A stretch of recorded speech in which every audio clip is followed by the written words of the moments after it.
first time I've done this, and I'm a little bit shaky. So, I'm going to be super classy and read it off my tablet. Yes. Okay.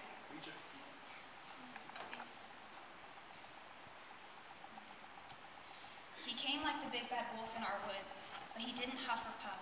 Instead, he grabbed a hold of our mountains and shook them like maracas until he knocked the houses down. He created coffins out of sideboards and dug graves in back lawns. We went in to find survivors and mostly found mud-caked photographs and cars wrapped like rubber bands around trees. They screamed from inside and officers guarded the edge, or we'd plunge in to find who we could, and we'd sink in up to our hearts. But our hearts sunk when the earth did. We stayed strong. I was on the train when he came to call. I heard his voice crackling through my sister's phone.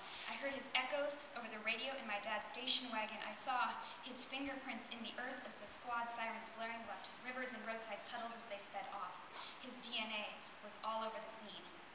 It was the first day of spring break, and my college friends were off volunteering for a cause. But that spring break, we became the cause. It was death who came to call, leaving his mark on our town and in our hearts like an unwanted tattoo. They called it the Oso landslide, but we knew it was our people who fell to death's dance in the hills. So our t-shirts and bracelets say Darrington Strong, even though the news reporter doesn't. Like, somehow the label helps us pull ourselves together. And we did pull ourselves together. Our community, like the two sides of a wound closely knit, we pulled ourselves together. We stayed strong. In the days after, they counted our dead, and each unanswered phone tallied in the missing. So the list was bloated at first and then lost weight as they found the fallen, but the fallen weighed heavily on our minds. Our people became names and check marks on a list. Our people were so much more than names and check marks on a list. 108 missing, and they found Linda, our librarian. She was an enabler in my literary addiction, as every 3 days I got my fix of fantasy and mystery, as many as I could carry since I was 7. The smile under her gray hair stretched from one glittering starlight eye to the next. Because of her, my safe place had a resident angel. And now, the only thing that's changed is her vantage point. 76 missing, and they found Steve next door. My memories of him are fireworks, bottle rockets, and trampolines. I'd play with his grandkids, and he'd teach me how to make a bow and arrow out of tree branches. I dreamed of being a warrior, and I told him I wanted to learn how to fight. So he taught me how to break a grip, and that was all I ever needed to know. A couple weeks after it happened, his wife had a heart attack. The break in her heart was deep, but when it attacked, she broke the grip it held on her. I think he may have taught her that. 54 missing, and they found John. He was in the Navy, and so were his sons. He was the father of my cheer captain and my friend. He was all school assemblies and deployments, both in uniform, and I don't think I'd recognize him without it. One by one, they found more. The tallies were comprised of families of my friends, kids I went to school with, middle schoolers that never saw a graduation cap, and a father who never got to see his little girl wear one. The last to be found, my cheer captain's mother was also home when the mountain spread its arms across the valley, and they found her last but not least 20 feet under the mud, deep in the embrace of the hills, now deep in the embrace of the heavens.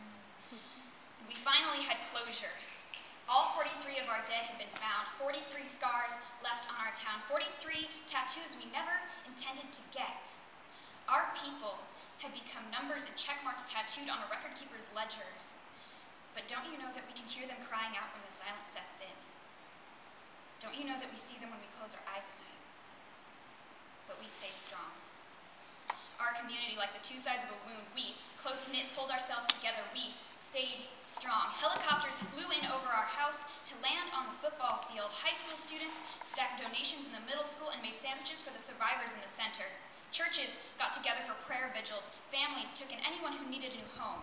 Because we, our brother and sister and grandparent and cousin, and friends of friends are the same as our blood, because the same river that flows by our town runs in all of our veins, so why would we refuse to help our family? The phone call came, and youth group was canceled. The church was right next door to the cemetery and right in front of the landing strip. I remember we youth group kids would run to the runway and we'd dance on the lines. We'd watch the sunsets fall on our faces and see the trees bow to the wind, and now the church had become a prime location, and they were keeping the dead in our classrooms. They were keeping the dead in our classrooms. And in the midst of the carnage, the heroism, and the community, reporters came in and camped at all the major spots in town, constantly pushing microphones in our faces, asking us what it was like, what we were doing, who we knew, who we lost. And I saw my friends and sisters on the news like regular cast members of a sitcom. But if I had been a guest star on this reality show, I'd have said, "Get the hell out of our town." Can't you see that we have gone through enough without you trying to rip words and feelings out of us, that we're trying not to think and feel? We're just trying to stay strong. So instead, we tell them that we're staying strong, that we hold each other together like the two sides of a wound closely knit, hand in hand and healing slowly. We are staying strong. Our community met in the high school gym to get information, confirmation, and maybe some hope. Red Cross stretchers lined the basketball court. We looked across the bleachers and saw not one unfamiliar face. Our entire town of 1,500, all under one roof. And the only strangers there stood behind mics, promising they had it handled and giving us little reason to believe them. The politicians pretended to care, but they couldn't even get the names right. Yes, sir. The place you're referring to is called Steelhead Drive. It's at the bottom of Skagland Hill. And I know the mud makes things unclear, sir, but you just told us how much you're studying satellite images and maps. And I'm sorry, sir, but Google Maps could tell you that's where the mud is. Just tell the lady that yes, the mud took those houses down, okay? And Mr. President, where the hell is also? It's pronounced oh-so. So after spending a full hour meeting with our leaders, talking to them about our suffocation under the weight of our dead in the place where the mountains rain down on our children, Mr. President, could you at least act like you paid attention for once? And Mr. Fed, when the reports showed that the mountain would someday cover us in its blanket, put us to sleep forever like children in the night, you silenced them and sold the land anyway. Tell me, Mr. Fed, sir, was the property tax worth our lives? Is the rent worth our families, our heritage, our treasure? Did you think about that when you kept the truth quiet? The danger call should have been written in bold red ink on every deed, but now the red isn't on the deed, but in the dirt where our neighbors lie. We weren't worth the hassle then, were we? Are we worth it now? Your greedy hands have taken our people's lives, and there's still just a jot on the records to you.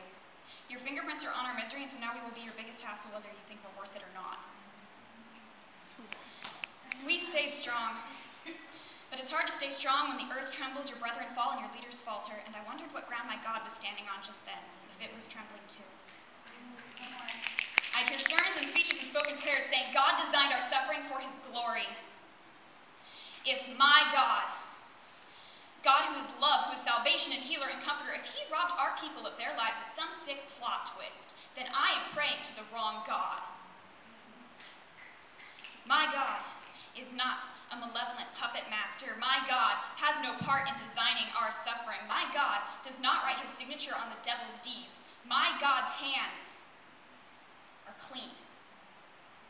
And every time a pastor mentioned God's hand in causing or allowing the slide to increase our faith, to bring his glory, to make us stronger, or whatever, my blood boiled in my veins like the rapids in our river, and my eyes filled with the floods like from the spring rains, and my soul screamed, my God's fingerprints aren't on that crime scene, so stop trying to find him guilty.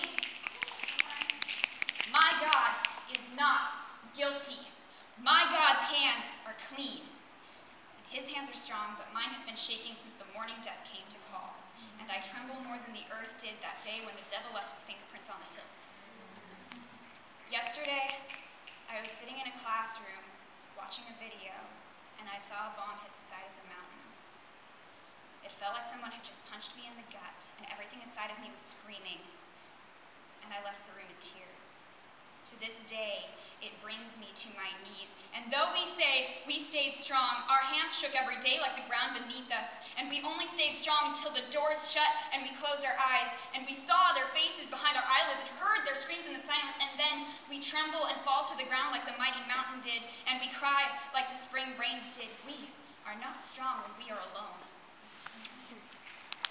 Our hands are not strong, but my God's hands are. My God's hands hold the world together. He's got the whole world in his hands. He's got the whole world in his hands. He's got the whole world in his hands. My God's hands are healing. My God's hands are strong. My God's hands hold our world together like the two sides of a wound closely knit. My God's fingerprints aren't on that crime scene. My God's signature isn't on the devil's deeds. My God's hands are clean. And whatever God you say designed our suffering, that is not my God.